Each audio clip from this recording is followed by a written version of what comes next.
Hi, ഞാൻ doctor Juhi Das, Q&B health കെയറിലെ homeopathic ഫിസിഷ്യനാണ്. നമ്മുടെ മാറിയ ഈ ഒരു ജീവിത രീതികൾ കൊണ്ട് പല അസുഖങ്ങൾ നമ്മളെ ബാധിക്കുന്നുണ്ട്. എല്ലാവർക്കും തന്നെ അറിയാം അത്.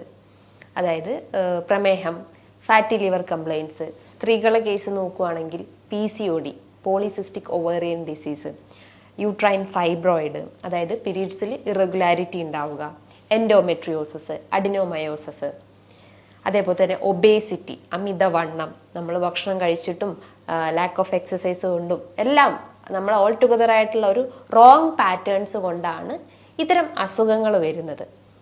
അപ്പം ഇന്നത്തെ വീഡിയോയിലൂടെ ഈ ഒരു ഇൻസുലിൻ റെസിസ്റ്റൻസ്, അതായത് ഈ ഒരു അസുഖങ്ങൾ വരുന്നതിൻ്റെ മെയിൻ റീസൺ എന്ന് പറയുന്നത് ശരീരത്തിൽ ഉണ്ടാവുന്ന ഇൻസുലിൻ റെസിസ്റ്റൻസ് ആണ്. അപ്പം ഈ ഒരു ഇൻസുലിൻ റെസിസ്റ്റൻസിൻ്റെ പ്രധാനപ്പെട്ട ലക്ഷണങ്ങൾ എന്തൊക്കെയാണ്, ഏതൊക്കെ രീതിയിൽ നമുക്ക് ഈ ഒരു ഇൻസുലിൻ റെസിസ്റ്റൻസിനെ കുറയ്ക്കാമെന്നൊന്ന് ഡിസ്കസ് ചെയ്യാം. നമ്മുടെ ശരീരത്തിലെ പാൻക്രിയാസ് ഗ്രന്ഥി ഉൽപ്പാദിപ്പിക്കുന്ന ഒരു പ്രധാനപ്പെട്ട ഹോർമോണാണ് ഇൻസുലിൻ എന്ന് പറയുന്നത്. ഇൻസുലിൻ്റെ മെയിൻ ധർമ്മം ശരീരത്തിലെ ഗ്ലൂക്കോസ് മോളിക്യൂൾസ് അധികമാകുമ്പോൾ അതിനെ റെഡ്യൂസ് ചെയ്ത് നിർത്തുക, അല്ലെങ്കിൽ കോശങ്ങളിലേക്ക് കൃത്യമായിട്ട് ഗ്ലൂക്കോസിനെ എത്തിക്കുന്ന ആ ഒരു ധർമ്മമാണ് നമ്മൾ ശരീരത്തിൽ ഇൻസുലിൻ ചെയ്യുന്നത്. ഇൻസുലിൻ കുറഞ്ഞു കഴിഞ്ഞാൽ നമുക്ക് ഡയബറ്റിസ് കംപ്ലയിൻസ്, PCOD കംപ്ലയിൻസ് എല്ലാം കൂടുന്നതാണ്, അല്ലെങ്കിൽ എസ്പെഷ്യലി ഡയബറ്റിസ് കംപ്ലയിൻസ് എല്ലാം സ്റ്റാർട്ട് ചെയ്യുന്നതാണ്.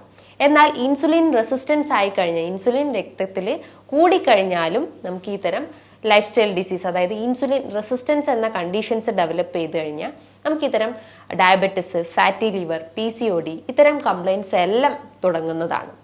അപ്പോൾ ഈ ഒരു ഇൻസുലിൻ റെസിസ്റ്റൻസ് എന്ന് പറയുമ്പം ശരീരത്തിൽ കാണിക്കുന്ന മെയിൻ ലക്ഷണങ്ങൾ എന്ന് പറയുമ്പം ഒബേസിറ്റി തന്നെയാണ്. അതായത് വയറിങ്ങനെ ചാടിയിരിക്കുക, അതായത് എപ്പോഴും ഒരു കുടവയറിൻ്റെ പ്രശ്നങ്ങളായിട്ട് ആളുകൾ പ്രസന്റ് ചെയ്യുന്നു. അമിതവണ്ണത്തിൻ്റെ പ്രശ്നങ്ങളായിട്ടുണ്ടാവുന്നു.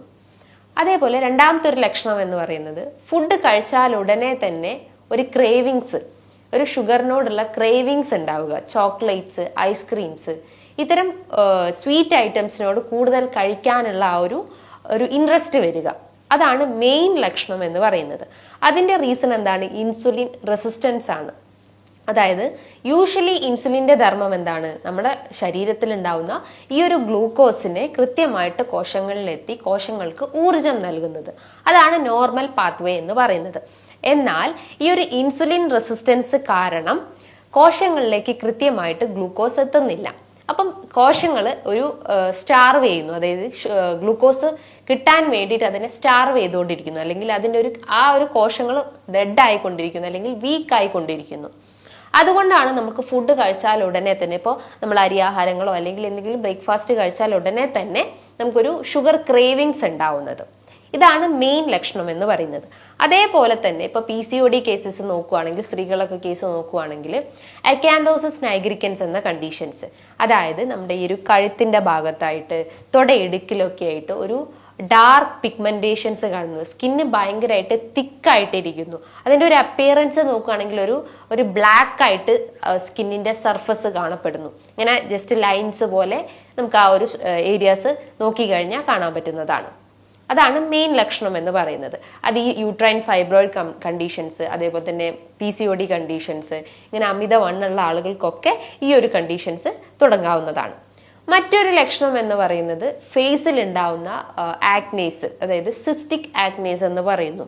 ഒരു കൂടുതൽ ഓയിൽ സെക്രീഷൻസ് കാരണം, അല്ലെങ്കിൽ ബോഡിയിൽ ഉണ്ടാവുന്ന ഹോർമോണൽ വ്യതിയാനങ്ങൾ കൊണ്ട് ഈ ഒരു ഫേസിൽ ഇത്തരം ചബി ഫേസ് ഒക്കെ നോക്കുകയാണെങ്കിൽ അവർക്ക് ഇങ്ങനെ റെഡിഷ് ആയിട്ടുള്ള ഒരു പിമ്പിൾസ് രൂപപ്പെടാനുള്ള ചാൻസസ് ഉണ്ട്. ഇനിയിപ്പോൾ നമ്മൾ ബ്ലഡ് ടെസ്റ്റ് നോക്കുകയാണെങ്കിൽ, അല്ലെങ്കിൽ ഈ ഒരു ഇൻസുലിൻ റെസിസ്റ്റൻസ് ഉള്ള ആളുകളെ ആ ഒരു ബോഡി അപ്പിയറൻസ് ഞാൻ പറഞ്ഞു. ഇനിയിപ്പോൾ അവരെ ബ്ലഡ് ടെസ്റ്റ് ചെക്ക് ചെയ്യുകയാണെങ്കിൽ ട്രൈഗ്ലിസറൈഡ് ലെവൽ ഹൈ ആയിക്കൊണ്ടിരിക്കുന്നു, അല്ലെങ്കിൽ നമ്മുടെ ലിപ്പിഡ് പ്രൊഫൈൽ ടെസ്റ്റ് നോക്കുമ്പോൾ അതിൽ ട്രൈഗ്ലിസറൈഡ്സിന്റെ വാല്യൂ എപ്പോഴും ഹൈ ആയിക്കൊണ്ടിരിക്കുന്നു. പകരം HDL, അതായത് ഗുഡ് കൊളസ്ട്രോൾ ലെവൽ ലോ ആവുകയും LDL കൊളസ്ട്രോൾ ആയിട്ടുള്ള ബാഡ് കൊളസ്ട്രോൾ ലെവൽ കൂടി വരികയും ചെയ്യുന്നു. അതേപോലെ തന്നെ ബ്ലഡ് ടെസ്റ്റിൽ നമ്മൾ യൂറിക് ആസിഡ് ചെക്ക് ചെയ്യുകയാണെങ്കിലും അത് സ്പൈക്ക് ചെയ്തുകൊണ്ടിരിക്കും, അല്ലെങ്കിൽ അതിൻ്റെ ലെവൽ ഹൈ ആയിക്കൊണ്ടിരിക്കുന്നു. യൂറിക് ആസിഡ് ലെവൽ ഹൈ ആയി കഴിഞ്ഞാൽ നമുക്ക് ബോഡിയിൽ ജോയിന്റ് കംപ്ലയിൻസ് സ്റ്റാർട്ട് ചെയ്യുന്നതാണ്. എസ്പെഷ്യലി ഗൗട്ടി ആർത്രൈറ്റിസ് കണ്ടീഷൻസ് തുടങ്ങുന്നതാണ്. അതായത് ചെറുവിരലിലും തള്ളവിരലിലും ഒക്കെ ആയിട്ട് ജോയിന്റ്സ് ഇങ്ങനെ തടിച്ച് വീർത്തിരിക്കുക, അല്ലെങ്കിൽ നല്ല പെയിൻ അല്ലെങ്കിൽ സ്വെല്ലിംഗ് ഉണ്ടാവുന്നു. നമ്മൾ അപ്പിയറൻസ് നോക്കുവാണെങ്കിൽ നല്ല റെഡിഷ് കളറായിട്ട് ഇരിക്കുന്നു. അതാണ് മെയിൻലി യൂറിക് ആസിഡിന്റെ ലക്ഷണങ്ങൾ എന്ന് പറയുന്നത്. അതോടൊപ്പം തന്നെ ചില ആളുകൾക്ക് യൂറിൻ പാസ് ചെയ്ത് പോകുമ്പം പത കണ്ടെന്ന് വരാം, അല്ലെങ്കിൽ ഒരു ഒഫൻസീവ്നെസ് അല്ലെങ്കിൽ സ്മെൽ അപ്പിയർ ചെയ്ത്, അല്ലെങ്കിൽ ഒരു യെല്ലോയിഷ് ഡിസ്കളറേഷൻസ് ഉണ്ടാവുക. അതാണ് പ്രധാനപ്പെട്ട ഒരു ഹൈ യൂറിക് ആസിഡിന്റെ ഒരു ലക്ഷണങ്ങൾ എന്ന് പറയുന്നത്.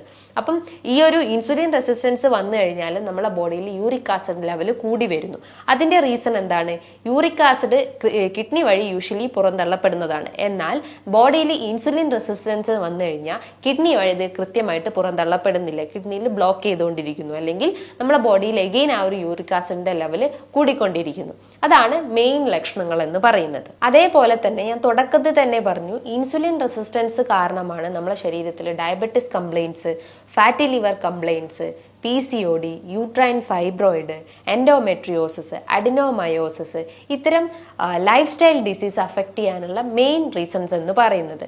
ഈ കാർഡിയോ വാസ്കുലർ ഡിസീസ് ഒക്കെ വരാനുള്ള കാരണങ്ങൾ എന്ന് പറയുന്നത് ബോഡിയിലെ ഈ ഒരു ഇൻസുലിൻ റെസിസ്റ്റൻസ് എന്ന ആ ഒരു കണ്ടീഷൻസ് കൊണ്ടാണ്. കാർഡിയോ വാസ്കുലർ ഡിസീസ് എന്ന് പറയുമ്പം നമ്മുടെ രക്തക്കുഴലുകൾക്ക് ബ്ലോക്കേജസ് വരുന്നു.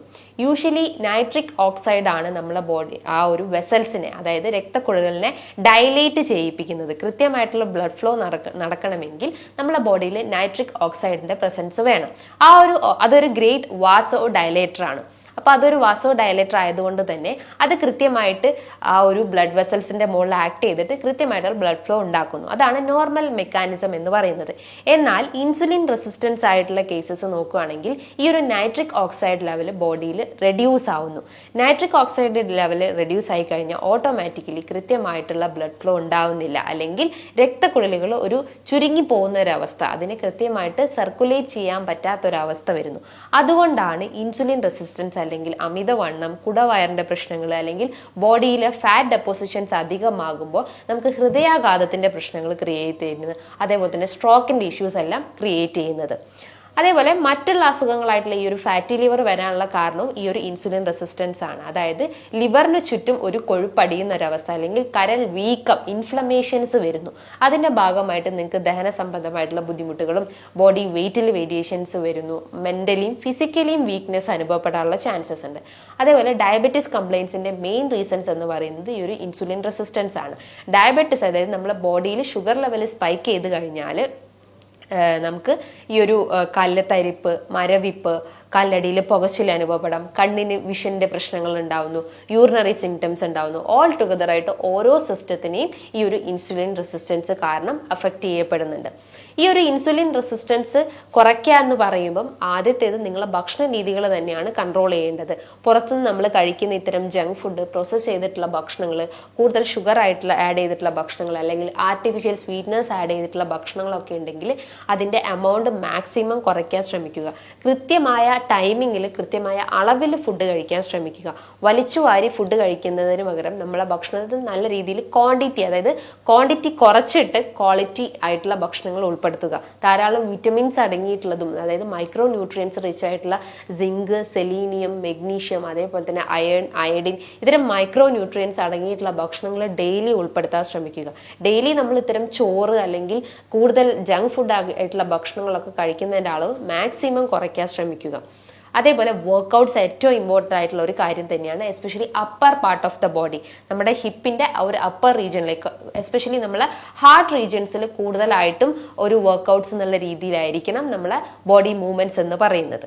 ഇനി നിങ്ങളെ ഭക്ഷണത്തിൽ ചെറിയ ചെറിയ tips, especially cinnamon, fenugreek, omega 3 fatty acids, ഇത്തരം നാച്ചുറൽ റെമഡീസ് ഒക്കെ യൂസ് ചെയ്യുകയാണെങ്കിൽ കുറേ നമ്മളെ ബോഡിയിൽ ഉണ്ടാവുന്ന ആ ഒരു നീർക്കെട്ടിനെ റെഡ്യൂസ് ചെയ്യാൻ സഹായിക്കുന്നതാണ്. സിനമൺ അല്ലെങ്കിൽ കറുവപ്പട്ടയിൽ ധാരാളം ആന്റി ഓക്സിഡൻസ് അടങ്ങിയിട്ടുണ്ട്, ആന്റി ഇൻഫ്ലമേറ്ററീസ് അടങ്ങിയിട്ടുണ്ട്. അപ്പോൾ എന്തെങ്കിലും ശരീരത്തിൽ ഉണ്ടാവുന്ന എക്സസ് ആയിട്ടുള്ള ഫാറ്റ് അല്ലെങ്കിൽ നീർക്കെട്ടുകളെയൊക്കെ പെട്ടെന്ന് റെഡ്യൂസ് ചെയ്യാൻ സഹായിക്കുന്ന ഒരു നാച്ചുറൽ റെമഡീസ് ആണ് സിനമൺ എന്ന് പറയുന്നത്. അത് നിങ്ങൾക്ക് ജസ്റ്റ് ചായയിലോ അല്ലെങ്കിൽ ജസ്റ്റ് എന്തെങ്കിലും ഒരു വാട്ടറിൽ മിക്സ് ചെയ്തിട്ട് അങ്ങനെയും കഴിക്കാവുന്നതാണ്, അല്ലെങ്കിൽ ഫുഡിലൊക്കെ ആഡ് ചെയ്തിട്ടും കഴിക്കാവുന്നതാണ്. അതേപോലെ ഫെന്യൂഗ്രീക്ക് അല്ലെങ്കിൽ ഉലുവ ഇന്ന് ഒരുവിധ ആളുകളൊക്കെ വെയിറ്റ് കുറയ്ക്കാൻ വേണ്ടിയിട്ട് ഈ ഒരു ടിപ്സ് യൂസ് ചെയ്യുന്നത് കണ്ടിട്ടുണ്ട്. അത് നിങ്ങൾക്ക് കറീൻ്റെ അകത്തോ അല്ലെങ്കിൽ തോരൻ്റെ അകത്തോ ഒക്കെ ആഡ് ചെയ്തിട്ട് അങ്ങനെയും കഴിക്കാവുന്നതാണ്. അതേപോലെ omega 3 fatty acids, healthy fats ആണ് അതിന് ധാരാളം അടങ്ങിയിട്ടുള്ളത്. അതായത് ചെറിയ മത്സ്യങ്ങളിലും ചെറുധാന്യങ്ങളിലും ഫ്ലാക്സ് സീഡ്സ്, ഈ പംകിൻ സീഡ്സിലൊക്കെ ധാരാളം ഇത്തരം ഹെൽത്തി ഫാറ്റ്സ് അടങ്ങിയിട്ടുണ്ട്. കൃത്യമായ രീതിയിൽ ഈ പറയുന്ന കാര്യങ്ങൾ നിങ്ങളുടെ ഭക്ഷണത്തിലും അതേപോലെ തന്നെ നമ്മുടെ ലൈഫിലും പൂർണ്ണമായിട്ടും ഉൾപ്പെടുത്തി കഴിഞ്ഞാൽ ബോഡിയിലെ ഒരു ഇൻസുലിൻ റെസിസ്റ്റൻസ് എന്ന ആ ഒരു ബുദ്ധിമുട്ട് കുറയ്ക്കാൻ സഹായിക്കുന്നതാണ്. ഇൻസുലിൻ റെസിസ്റ്റൻസ് ഓട്ടോമാറ്റിക്കലി കുറഞ്ഞു കഴിഞ്ഞാൽ ഒരുവിധം അസുഖങ്ങൾ വരുന്നത് നമുക്ക് പ്രിവെന്റ് ചെയ്യാൻ പറ്റുന്നതാണ്. ഇനി ഇതുമായി ബന്ധപ്പെട്ട് എന്തെങ്കിലും ഡൗട്ട്സ് ഉണ്ടെങ്കിൽ താഴെ കാണുന്ന നമ്പറിൽ കോൺടാക്ട് ചെയ്യാവുന്നതാണ്. നല്ലൊരു ഹെൽത്ത് ടോപ്പിക്കുമായി വീണ്ടും കാണാം. താങ്ക്